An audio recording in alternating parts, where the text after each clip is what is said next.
Hello दोस्तों, नमस्कार।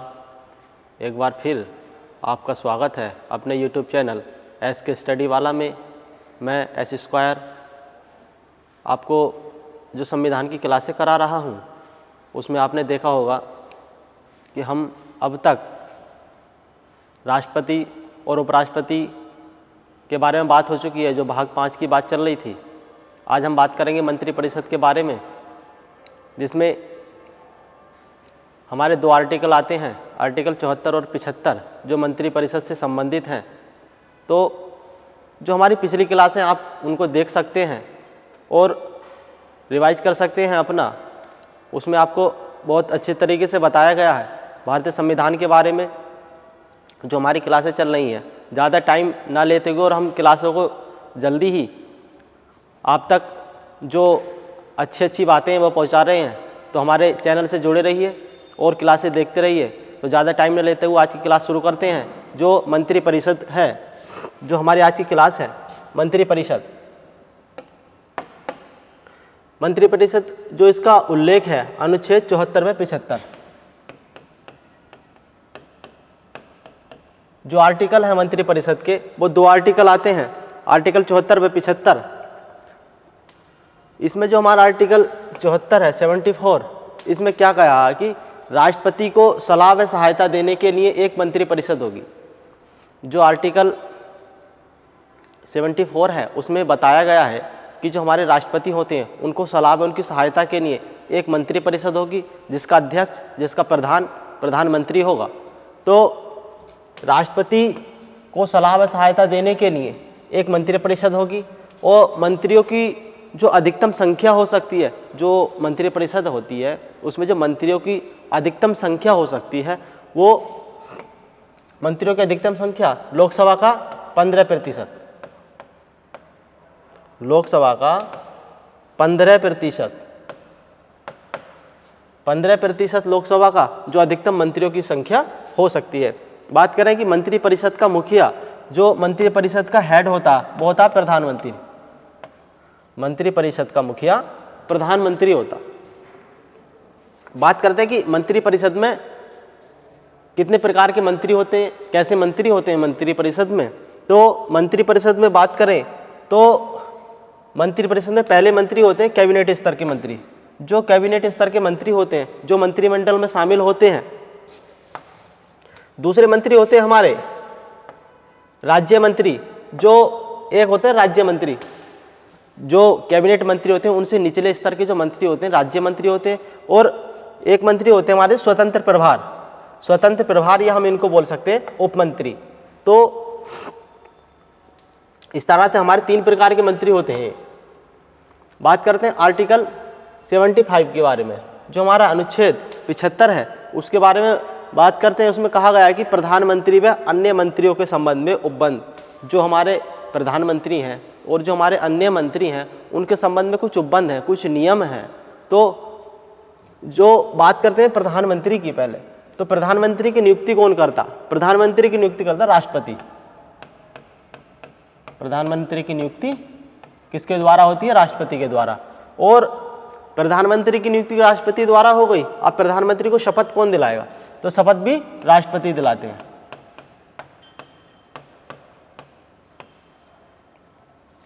अब प्रधानमंत्री का कार्यकाल की बात आती है तो सामान्यतः कार्यकाल तो वही है 5 वर्ष। सामान्यतः कार्यकाल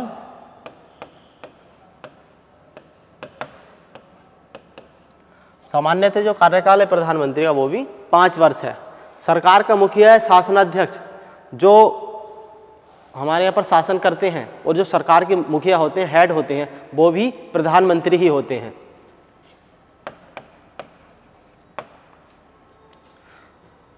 जो वास्तविक प्रधान होते हैं वो प्रधानमंत्री ही होते हैं।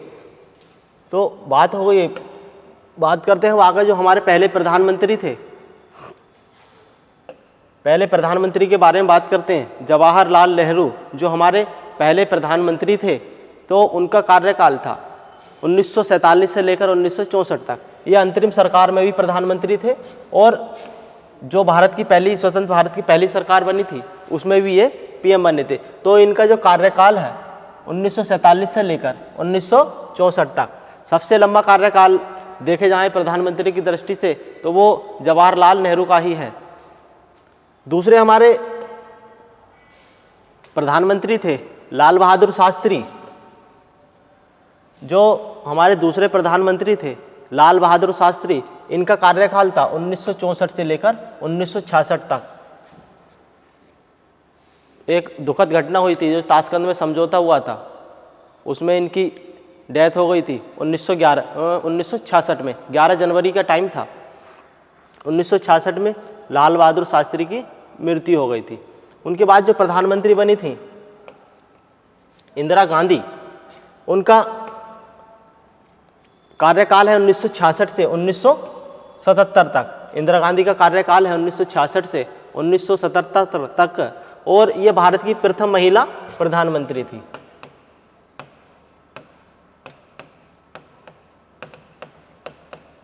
प्रथम महिला प्रधानमंत्री इंदिरा गांधी। और इनके बाद जो प्रधानमंत्री बने थे मोरारजी देसाई, उनका कार्यकाल था 1977 से 1979 तक। 1977 से 1979 तक मोरारजी देसाई हमारे प्रधानमंत्री रहे हैं। और जो हमारे 5वें प्रधानमंत्री रहे हैं चौधरी चरण सिंह, जिन्हें किसानों का मसीहा कहा जाता है, इनका कार्यकाल था 1979 से 1980 तक। चौधरी चरण सिंह का कार्यकाल रहा है।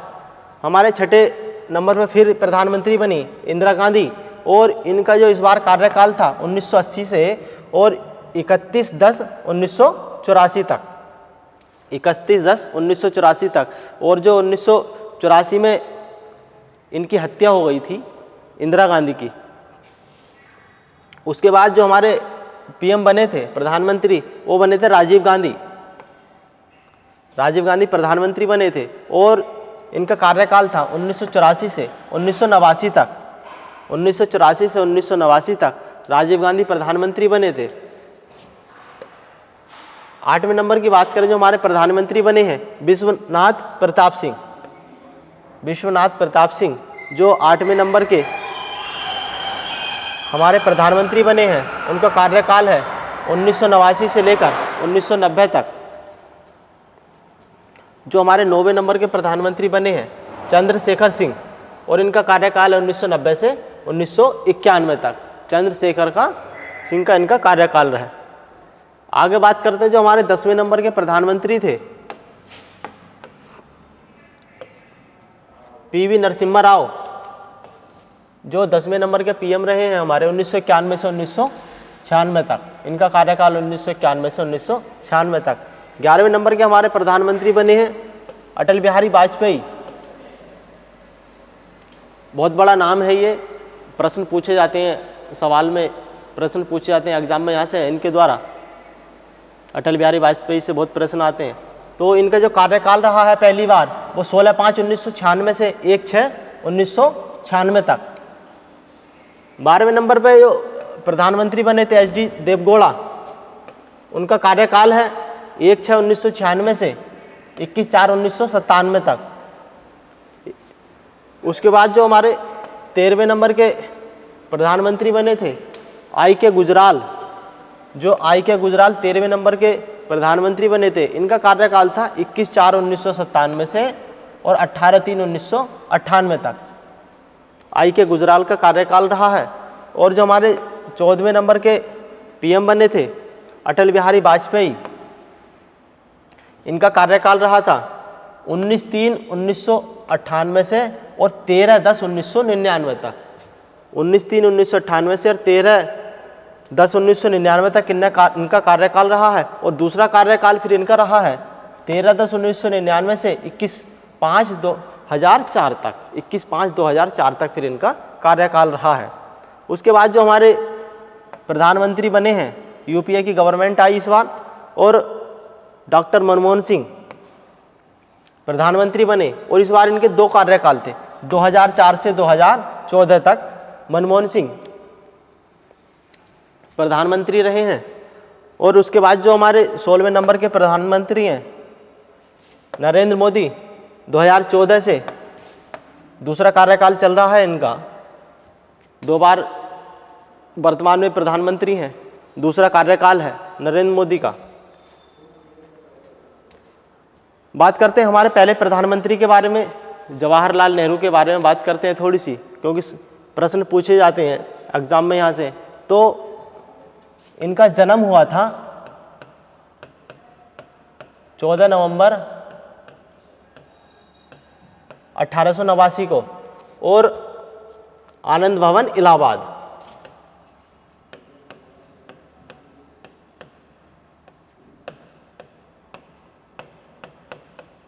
आनंद भवन इलाहाबाद में इनका जन्म हुआ था जवाहरलाल नेहरू का, और इनके पिता थे मोतीलाल नेहरू।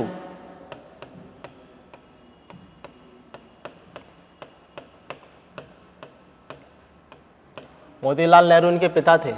बात करते हैं इनकी फैमिली में, तो इनकी 2 बहनें थीं। जो इनकी पहली बहन थी, जो जिनका नाम था विजय लक्ष्मी पंडित, जो संयुक्त राष्ट्र संघ की प्रथम महिला अध्यक्ष बनी थी। जो विजय लक्ष्मी पंडित थी वो संयुक्त राष्ट्र संघ में प्रथम महिला अध्यक्ष बनी थी, और ये रूस में भारत की राजदूत भी बनी थी। जो विजय लक्ष्मी पंडित थी वो संयुक्त राष्ट्र संघ में भारत की तरफ से पहली महिला थी, और पहली ही महिला थी जो उसकी अध्यक्ष बनी थी, और रूस में भारत की ये राजदूत बनी थी विजय लक्ष्मी पंडित। इनकी दूसरी बहन का नाम था कृष्णा, जो कि एक पेशे से लेखिका थी, वो लेखन का काम करती थी। बात करते हैं जवाहरलाल नेहरू की पत्नी के बारे में, तो इनकी पत्नी का नाम था कमला नेहरू।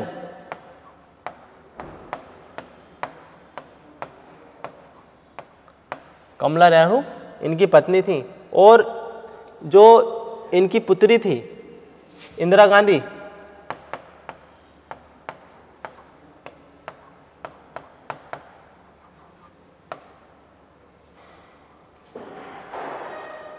इंदिरा गांधी इनकी पुत्री थी। बात करते हैं भारतीय राष्ट्र संघ को संप्रभु समाजवादी धर्मनिरपेक्ष बनाने का काम किसने किया। जो भारतीय राष्ट्र संघ है उसको संप्रभु समाजवादी और धर्मनिरपेक्ष बनाने का काम किया है जवाहरलाल नेहरू ने। जवाहरलाल नेहरू भारतीय राष्ट्र संघ को संप्रभु समाजवादी और धर्मनिरपेक्ष बनाने का काम किया था जवाहरलाल नेहरू के द्वारा काम किया गया था। भारतीय राष्ट्रीय कांग्रेस के अध्यक्ष बने थे जो जवाहरलाल नेहरू भारतीय राष्ट्रीय कांग्रेस के अध्यक्ष बने थे, वो समय था 1929 का। 1929 में ये भारतीय राष्ट्रीय कांग्रेस के अध्यक्ष बने, और शहर था वो लाहौर। लाहौर अधिवेशन था। लाहौर अधिवेशन की बात है उस समय की, और उसमें एक प्रस्ताव पास हुआ था पूर्ण स्वराज। पूर्ण स्वराज का प्रस्ताव पास हुआ था लाहौर अधिवेशन में 1929 में। और जो उसी दौरान 1929 में इसी दौरान की बात है कि 26 जनवरी 1930 को लाहौर में रावी नदी के तट पर एक झंडा फहराया गया था। पहली बार लाहौर में रावी नदी के तट पर एक झंडा फहराया गया था। जो उस टाइम पर जो झंडा था 26 जनवरी 1930 वाला, ये तिरंगा नहीं था। वो तिरंगा नहीं था, तिरंगा तो बाद में बना था, लेकिन जो पहली बार झंडा फहराया गया था वो 26 जनवरी 1930 को रावी नदी के तट पर। यहाँ से सवाल पूछा जाता है, बहुत बढ़िया लाइन है ये। तो भारतीय संविधान का उद्देश्य प्रस्ताव पेश किया गया। फिर जो भारतीय संविधान का उद्देश्य प्रस्ताव था उसको पेश किया गया था किसके द्वारा? जवाहरलाल नेहरू के द्वारा। जवाहरलाल नेहरू के द्वारा संविधान का उद्देश्य प्रस्ताव पेश किया गया था। और जो जवाहरलाल नेहरू थे, जो हमारी अंतरिम सरकार का गठन हुआ था 13 दिसंबर 1946 को, उसमें ये प्रधानमंत्री थे। जो 13 दिसंबर 1946 को हमारी अंतरिम सरकार का गठन हुआ था, उसमें जो प्रधानमंत्री बने थे वो जवाहरलाल नेहरू थे। और स्वतंत्र भारत के प्रथम प्रधानमंत्री भी जवाहरलाल नेहरू थे। स्वतंत्र भारत के प्रथम प्रधानमंत्री भी जवाहरलाल नेहरू थे। महात्मा गांधी के व्यक्तिगत सत्याग्रह जो उन्होंने 1940 में शुरू किया था, महात्मा गांधी ने अपना व्यक्तिगत सत्याग्रह, उसके दूसरे सत्याग्रही पंडित जवाहरलाल नेहरू थे। और पहले सत्याग्रही आचार्य विनोबा भावे थे। महात्मा गांधी के पहले सत्याग्रही विनोबा भावे थे, और जो दूसरे सत्याग्रही थे, व्यक्तिगत सत्याग्रह के दूसरे सत्याग्रही, वो जवाहरलाल नेहरू थे।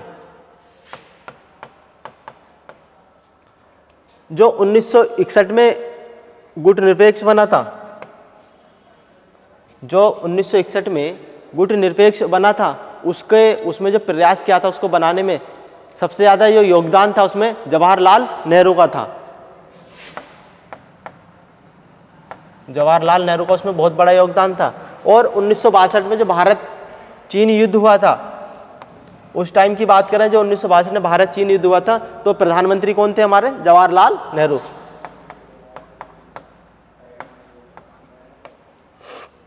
जवाहरलाल नेहरू हमारे उस टाइम पे प्रधानमंत्री थे। 1964 में इनकी मृत्यु हो गई। 1964 में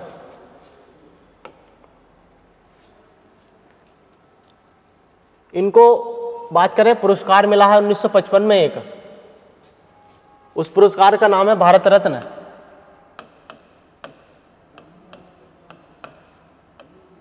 भारत रत्न मिला है इनको 1955 में। और उस टाइम की बात करें 1955 की, तो हमारे जो राष्ट्रपति थे डॉक्टर राजेंद्र प्रसाद, तो इनकी कुछ किताबें हैं। पहली किताब है इनकी एक भारत की खोज, जिसको हम बोलते हैं डिस्कवरी ऑफ इंडिया। पेपर में पूछी जाती है ये किताब भारत की खोज किसकी किताब है, तो पंडित जवाहरलाल नेहरू ने किताब लिखी भारत की खोज। इनकी दूसरी किताब थी विश्व इतिहास की झलक, द ग्लिम्पसेस ऑफ हिस्ट्री। जो विश्व इतिहास की झलक है, द ग्लिम्पसेस ऑफ हिस्ट्री, इनकी दूसरी किताब थी। और माई स्टोरी, मेरी कहानी, इनकी ये तीसरी किताब थी। तो हमने बात करी है मंत्रिपरिषद के बारे में आज, जो इसमें आर्टिकल 2 आते हैं, आर्टिकल 74 व 75, और भाग 5 का ही एक हिस्सा है जो हमारा भाग 5 है, जो चलेगा 52 से लेकर अनुच्छेद 151 तक। तो बहुत बड़ा पार्ट है ये जो भाग 5 है, और यहाँ से बहुत सवाल आते हैं। अभी इसमें संसद आ जाएगी, राष्ट्रपति उपराष्ट्रपति भी इसी में आ गए हैं भाग 5 में। तो मंत्रिपरिषद के बारे में हमने आज पढ़ा है। अब हमारी क्लास, अगला टॉपिक रहेगा हमारा संसद के बारे में, तो संसद को देखेंगे। ऐसे ही हमारी क्लास से आगे आगे छोटे छोटे टॉपिक के हिसाब से जो 2020 की सीरीज़ है उसको हम जारी रखेंगे। हमारी क्लासों को देखते रहिए, चैनल को सब्सक्राइब करिए अगर आप नए हैं तो, और वीडियो को लाइक करिए, वीडियो शेयर करिए, और अंत तक वीडियो को देखिए। आपको सवाल मिलेंगे पेपर में ज़रूर यहाँ से। जो एक संविधान है हमारा, एग्ज़ाम में 4-5 क्वेश्चन तो पूछे ही जाते हैं भारतीय संविधान से। तो हमसे जुड़े रहिए, क्लास को देखते रहिए। धन्यवाद।